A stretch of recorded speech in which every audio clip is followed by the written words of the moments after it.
Hello, everyone, and thank you so much for joining us again for one of our Tiger Talks.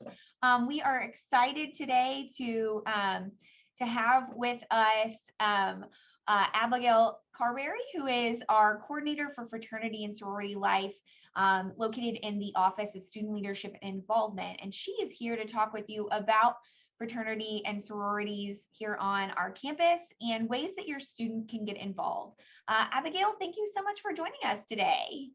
Thank you for having me. I've been looking forward to this. Awesome. And so to get us started, there are many parents out there who maybe they didn't join a fraternity or sorority or have seen lots of movies where they're depicted. Can you tell us a little bit about what fraternity and sororities really are, and do they really look like what they are in the movies in an Animal House? Yeah, right. So for sure, this is definitely a huge question that always comes up, right? We see these crazy things in the movies, on television, and it definitely doesn't help our case, right? This stereotype, this negative stereotype. So I'm here to report that fraternities and sororities are really not very much like what you do see in the media. Of course, yes, occasionally there can be a party or things like that. They are a social organization, which is really great for your student to get involved with while they're at the U of M. But there's so much more to these organizations, and they really do a lot of good. And so I hope today I can kind of show you all exactly, the different facets of them and what all they do exactly. But it's tons of things, from obviously providing sisterhood and brotherhood to your student, to doing philanthropy and service, tons and tons of leadership opportunities. They really are an entity within higher education that is meant to provide a place for your student to feel as though they belong and that they're making, or creating their place for themselves at the U of M. And so you kind of mentioned a little bit about them, but what exactly do fraternities and sororities do while they're here on campus and being a member? Yeah, so fraternities and sororities, like I mentioned, their purpose is to, create young, successful, smart students, right? They want to help aid your student in their undergraduate experience. They are there to provide a place of belonging, a place of support, accountability, which is really huge. So honestly, the question should be, what don't they do? Because I feel like there's so many things. When it comes to academics, they are holding your student accountable. I always like to point out that each organization has someone who is in charge of academics and making sure that the chapter is doing well when it comes to success in the classroom. They do dedicate tons and tons of time to philanthropy and service, usually in a normal academic year, right? It hasn't been normal for quite some time, but in a normal academic year, they're completing more than 8,000 service hours as an entire community, which is very, very notable, and raising more than $180,000 a year. So I'm hoping this year we can get back to seeing those numbers now that we'll be on campus. When it comes to leadership, they are super involved, our Greek students. They are so involved on campus. They really hold some awesome, notable leadership positions when it comes to Frosh camp counselors or orientation guides, SGA senators, you name it. There's definitely a Greek student that is involved. So it's really a wonderful, wonderful way for your student to get plugged in on campus and to find their sense of community pretty much right off the bat, right, as a freshman. And so I know that our students have been, most of them have been virtual for quite some time. And so I'm sure they're dying for some sense of community. So it really is a great way for them to acclimate themselves to the university and really find that place of belonging. Yeah, I know many of our students find that belonging within those groups, and we want them to find their belonging in anywhere. So can you talk a little bit about what the time commitment is for a student who might want to join? I know parents are always concerned about balancing those academics and out of the classroom experiences as well. Yes, definitely. So I usually say the baseline, expect to be busy 4 to 5 hours a week, which could seem like a lot, right, on top of classes and things. But I will say that every organization has a chapter meeting that is usually around just an hour. happens every week. It's a time for the chapter to come together, go over some important information, talk about what's coming up, all of those things. If you have a new member, they will also have a new member education session, mostly once a week. Every organization does it a little differently. It could be bi-weekly, but I usually see once a week, and that can be anywhere from 1 hour to 2 hours. And then I'm also factoring in any events that the organization is having, whether that is a social event or a sisterhood, brotherhood event, service event, all of those good things. So I usually like to say, be prepared for 4 to 5 hours a week. It also depends, of course, on your students' involvement. So if they, become a leader within their chapter, they usually have separate meetings as well for like their programming boards or their executive councils. So yes, that 4 to 5 hour mark is usually the sweet spot that you can anticipate. And so what if a student does decide that they're interested in joining, what is the recruitment process like for our organizations? Yes, so it looks pretty different. So we have 3 councils here at the U of M, the Interfraternity Council, otherwise known as IFC, the Panhellenic Council, sometimes they just call it PAN for short, and then the National Panhellenic Council, which is also known as NPHC. And so our Panhellenic and IFC organizations, they have a very similar recruitment process in the fact that they do a formal structured recruitment every fall. And so that is coming up for us. The dates, I'll just say, for Panhellenic are September 8th through the 12th, and then the IFC men follow right after from September 12th through the 17th. And so they can already register. I'll make sure that you have the information to get your student registered. But for IFC and Panhellenic, they'll have their own group of other students that are also going through the recruitment process, and they each will have a recruitment counselor that helps them through the entire week, helps to facilitate that experience for them, is just a wonderful support system. Any question your student has, they can answer it. They're really great help to the student during this time. So your student will be able to go to all of our chapters, both in IFC and Panhellenic, and they will be able to meet some active Greek students. They'll get to ask all of their questions, find out about each of their philanthropies or each of their service commitments, talk about what it looks like, GPA requirements or service hours or study hours, all of that good stuff. Ask them about their sisterhood, their brotherhood, what's their favorite thing about it. It's kind of like an interview process almost. I like to kind of compare it to speed dating because it's very, it goes quick, and they'll have several parties or rounds throughout the day. And so it's a really great process. It can be a little intimidating, but as the week goes on, they will get much more comfortable. And again, that recruitment counselor will make sure that they are prepared in every single way possible going into that week. And then it is a mutual selection process. So your student will be able to choose where they want to go back the next day. And the organization will also have the opportunity to choose your student. So at the end of the week, they will have one chapter left, and that will be their place of brotherhood or sisterhood.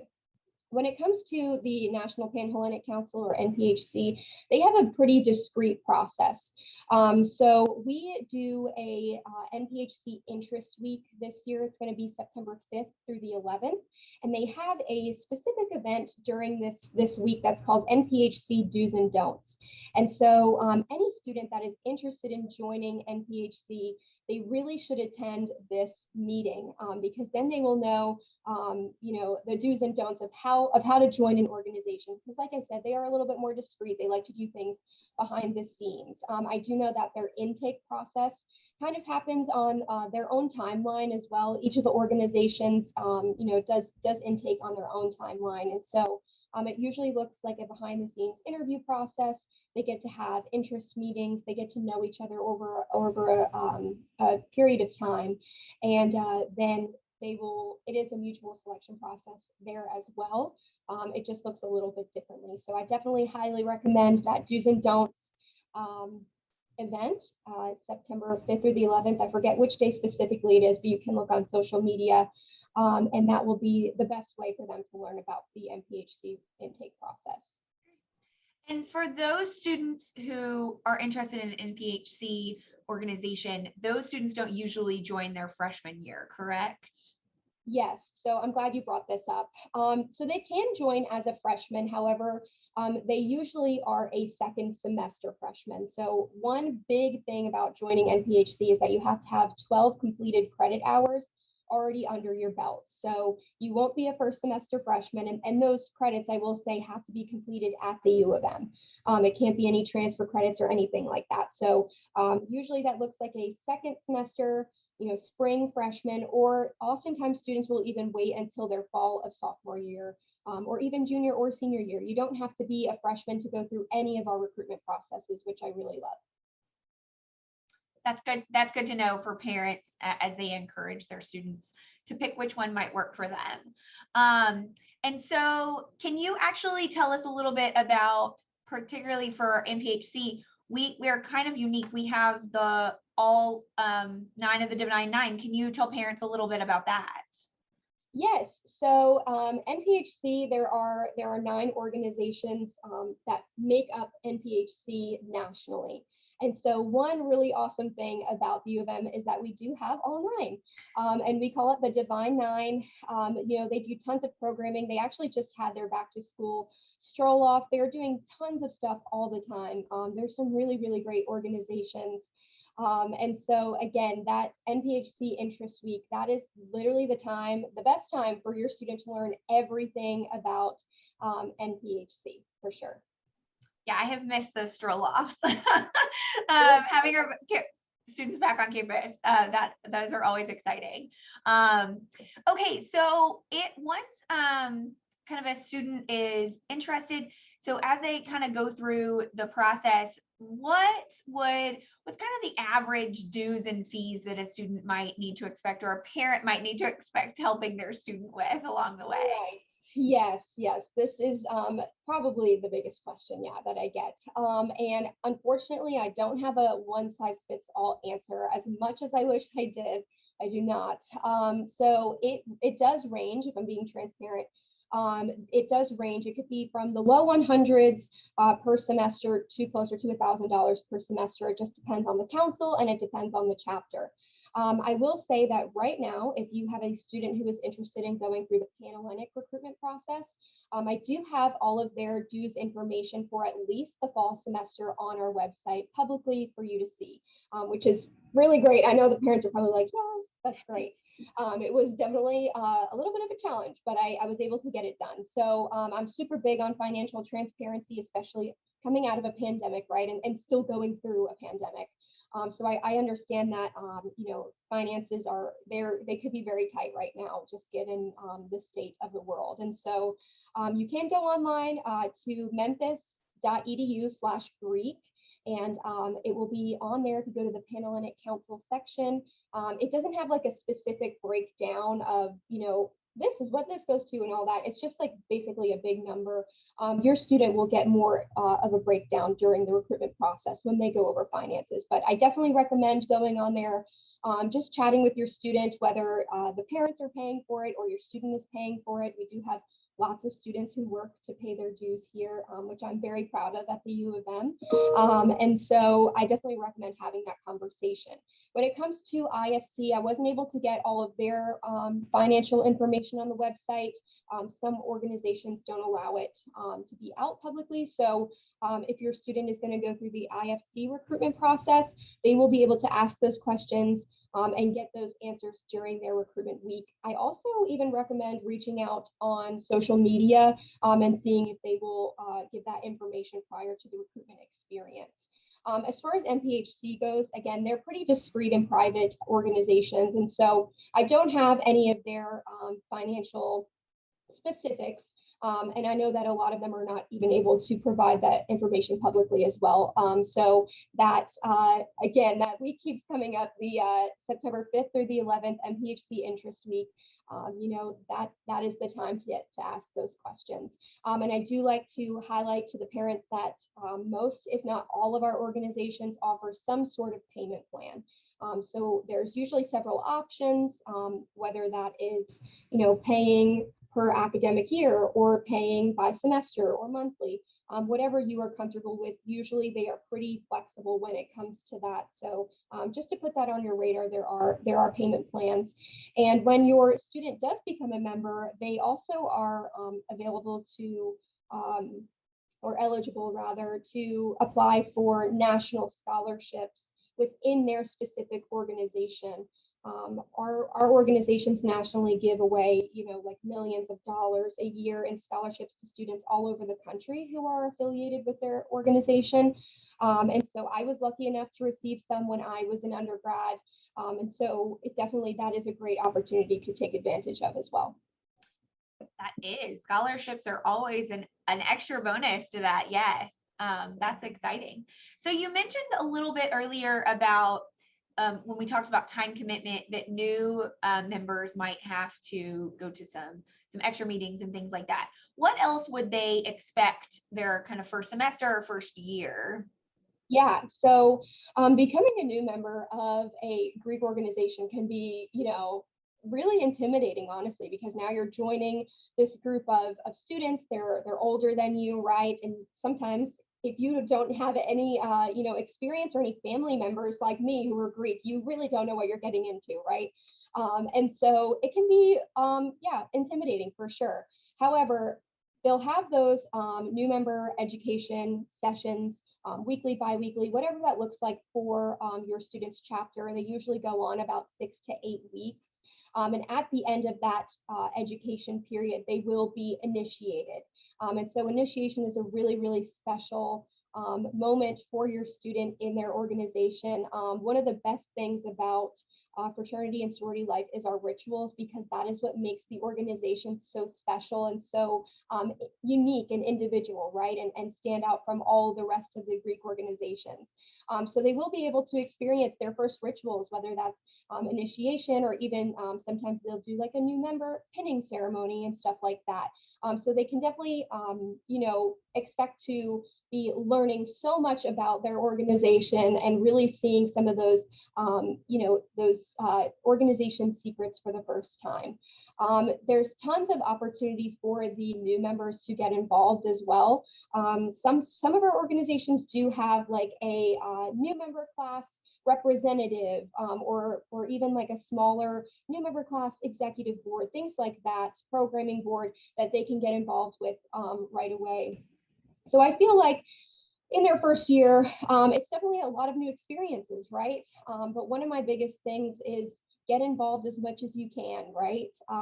One of the biggest things is you really get out of it what you put into it. And so I see usually those students who get involved right away as new members, they are the ones that are sticking it out all 4 years. They are the ones that are going to hold some really awesome leadership positions within their chapter and probably get the most out of their experience. So I say never take advantage of a day in your organization.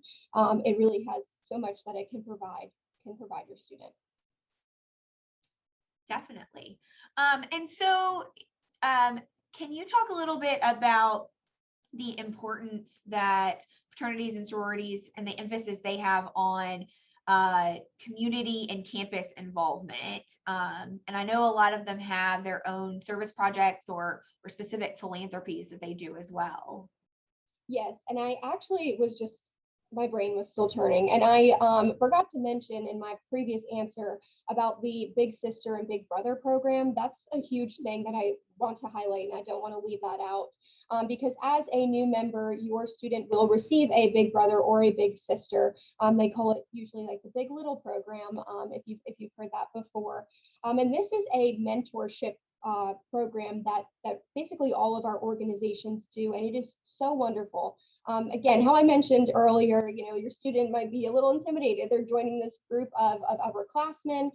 They don't know anyone really yet. This is a wonderful way for them to get integrated to their chapter and into their brotherhood and sisterhood.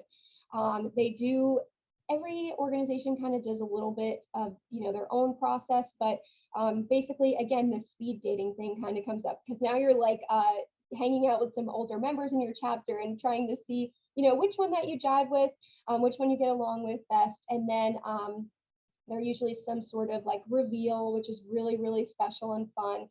for your student, and then they will have this mentor or this buddy, this role model in their organization that will help them get acclimated. So whether that's, encouraging them to apply for certain positions, asking them to come with them to brotherhood or sisterhood events, it really is a very special and unique aspect about fraternity and sorority life. So I just wanted to share that. I apologize for kind of backtracking a little bit. But would you mind asking your question one more time? I know it was about service, but just sure, no, of course. And I agree. That one is a really special part of fraternities and sororities, the built-in mentorship that is there that allows students to get connected so closely already from the beginning. So my question was more about the importance of community and campus involvement to the chapters. And I know they often have their own philanthropy or service projects as well. Yes, so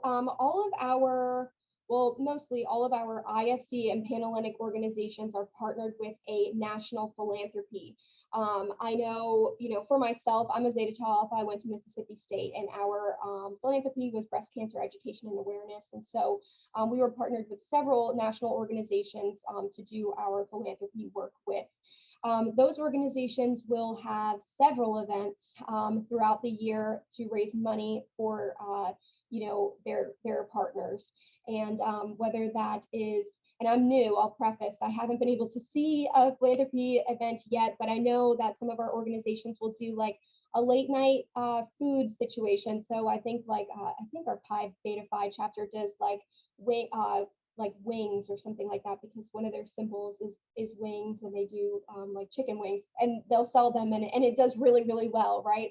So they do tons of fun things like that for the U of M community and campus to raise money for those partners. NPHC is not partnered with national philanthropies. However, they are partnered with local service efforts. So they do a lot more of community service-based events. All of our organizations do community service, but NPHC is very much dedicated to impacting their direct and local community. Yeah, and I know our Greek organizations are highly involved in homecoming and in the fall and the spring too. So yeah, we get to see them all out. It's always nice to see them and the important work that they do as well. So when we talk about fraternities and sororities, you have mentioned a lot about the leadership opportunities that are in it. Who's actually in charge of these organizations, and how does your role with the university kind of fit into that? So technically, I'm in charge of these organizations. So yes, technically I oversee all the organizations, right? But we do have student leaders for all of our organizations. And it's actually very, very impressive. I always say, and I don't even think this is a biased thing, because I'll talk to campus administration and they'll agree that being a chapter officer or chapter leader in a Greek organization is honestly one of the hardest leadership positions that you can have as a college student. It's extremely impressive, the things that they get to do and put together. They're dealing with finances, things like that. So they're really getting like these incredible life skills, before graduation. And so all of our chapters do have a executive board or an executive council that consists of a president, a vice president, a treasurer, secretary, all that good stuff. And they do have, all of our students are filling those positions. And so they are each tasked with taking care of some aspect of their chapter and making sure that it's, they're running a tight ship, that everything is, getting done the way it needs to be, that they're fulfilling not only the U of M requirements for them, but also fulfilling those requirements that their national organizations have of them. So it's definitely a big task, but we are seeing that our students are definitely excelling in doing that.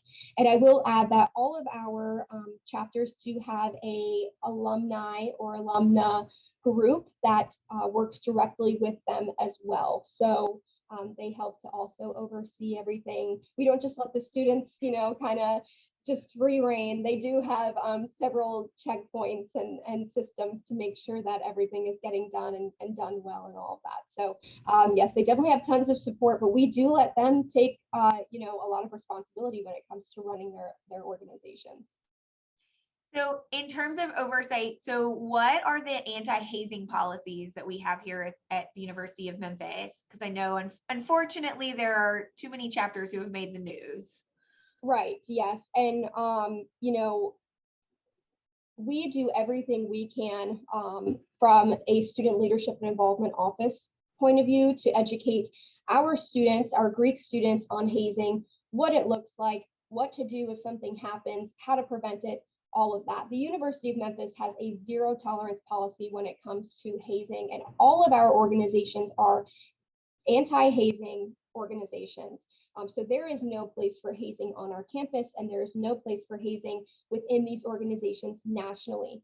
Does that mean it's never going to happen ever again? No, obviously, right? So again, we have to make sure that we are giving these students every resource, you know, every piece of knowledge that they need to make educated decisions, to speak up for others, stand up for themselves, be able to report these things so that we can keep our Greek community safe.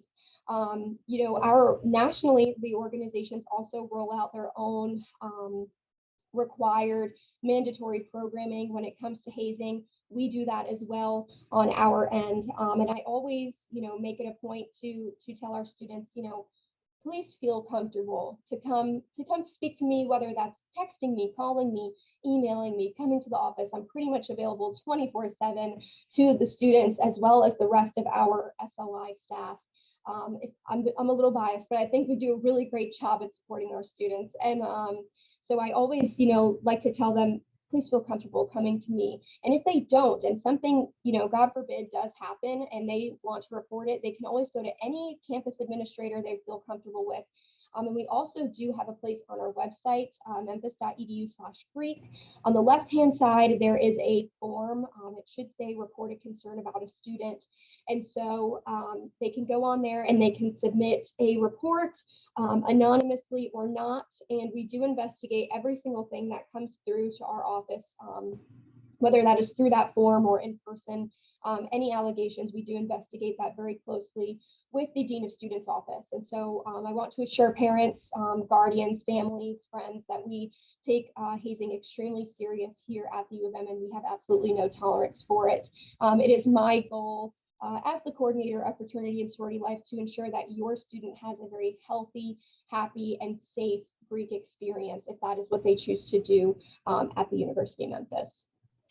Yeah, and that's such important information. So thank you for that, because sometimes parents get a little concerned about that as you know, if their student is interested. But I know from my own experience, we have moved very quickly, and your staff in the Student Leadership and Involvement Office has always been great to address those concerns if they ever do arise. So yeah, so I hope parents feel comfortable with that as well.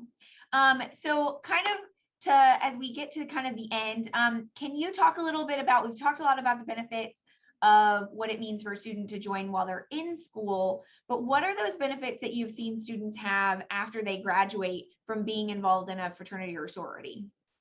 Yes, so a huge thing about joining any Greek organization is the networking opportunities that it provides. You know, I'll speak from personal experience. I just moved to the area in May, actually, and I am a part of Zeta Tau Alpha, and there's a really big alumna chapter for Zeta in the Memphis area. And so I came to a place where I knew, I think, one person at the time it was, you know, didn't know anyone, didn't know where to move to, all this stuff, and they have been tremendously helpful in just helping me get acclimated with the Memphis area, right? And so they're not only there for you personally. I know that I could, you know, go on the Facebook page and be like, I need recommendations for this, or, you know, whatever it may be. There's going to be someone there who is going to help you out. And truthfully, it makes the world of a difference, especially if your student graduates and you know, they get a job maybe across the country or something like that, right? You know, it's so it's a great sense of security to know that basically pretty much anywhere you go, there will be someone that you are connected with in some way, shape, or form, even if you don't know them. And so personally, it's wonderful. Professionally, it's great, right? So, I'm connected with all of these Zetas, other Greek people that I've met as being a Zeta, right? It's not even just your organization that's going to look out for you and help you network professionally. I'm on LinkedIn. I see all these different things, right? When you're in the fraternity and sorority community, you're connected to every person who's Greek. And so it really does provide some really wonderful professional networking opportunities about getting jobs and all of that. I will say sometimes, if you have a Greek affiliation on your resume, sometimes that's like just enough for you to get the position, right? If you apply at a place and that person has the same affiliation as you, it is definitely, it can serve as a benefit when job searching and things of that nature. And it also is very impressive to an employer who maybe knows the amount of responsibility it takes to be in a Greek organization. They might see, oh, well, they were Greek affiliated. Well, they must be a great candidate, right? So there's definitely tons of benefits. And once you join, it is for a lifetime. So if your student joins and they go throughout their 4 years in their affiliation and they receive that alumni or alumnus status, I mean, yeah, they can reap those benefits for the rest of their lives. It just depends how involved they are going to choose to be after graduation. So yes, definitely what you get out of it is what you put into it, and you really do get brotherhood and sisterhood that lasts a lifetime. So yeah, it really does help build up that network for our students. So we're always trying to encourage parents to encourage them to build that up and find. So as we kind of wrap up, what would you suggest is the best way that parents and families can kind of help their students if they're interested in joining a fraternity or sorority? yes, so my biggest thing is have an active interest in what your student is doing. So if I'm sure there are tons of parents who don't know anything about Greek life. I know my parents did not know anything about fraternity and sorority life. But they took an active interest in what I was doing, and that made the world of a difference. Ask your student, how's it going? If they go through the recruitment process or the intake process, ask them, which organizations are you liking? Have you met anyone that you really think you could be friends with? What do you like about their philanthropy? What opportunities are you looking forward to? Ask them those questions. A parent's involvement, it really, sometimes you need like that reassurance, right? Like, oh, my parents are supporting me, or my loved ones, my guardians, they're supporting me in what I'm doing and in this new adventure, right? So just take an active interest, and an open line of communication is crucial, right? And going back to hazing concerns, that's another thing that also helps us out, is when our parents are having open lines of communication with their students. So even if the student doesn't feel comfortable talking about certain things, I know that the parents are going to come to me about it, right? So just have that open line where you can talk about anything. Just show them that you're proud of them and that you're happy for them and the experience that they're having in fraternity and sorority life. Oh, that's wonderful. And as we kind of wrap up, is there any last things that you think parents should know in order to help them along the way? So I will say, I do want to promote, we are going to have a event today. It's from 4 p.m. to 7 p.m. on the Student Plaza. It is right outside the University Center by the big fountain, and it's called Meet the Greeks, and it is our last session of Meet the Greeks. So I highly recommend that you push your student to go. All of our organizations will be participating. They're going to have tons of active members there. It will be just a good time. There will be lawn games and music, and it's a wonderful time to, just go and relax, right? Sometimes the recruitment or intake process can be a little nerve-wracking. This is just a very chill, relaxing time for them to come meet some active Greek students, ask their questions, really get a glimpse of what it's like to be an active Greek student. They can register for recruitment there, all of those things. So I highly, highly recommend. I will be there so they can come introduce themselves to me. but it is going to be a wonderful event. I'm really looking forward to it. So yeah, just encourage your student to stop by. That's great. And we'll have all the details below, of course. Well, thank you so much, Abigail. We truly appreciate it. I know our parents appreciate it. And we'll have all the links and everything below.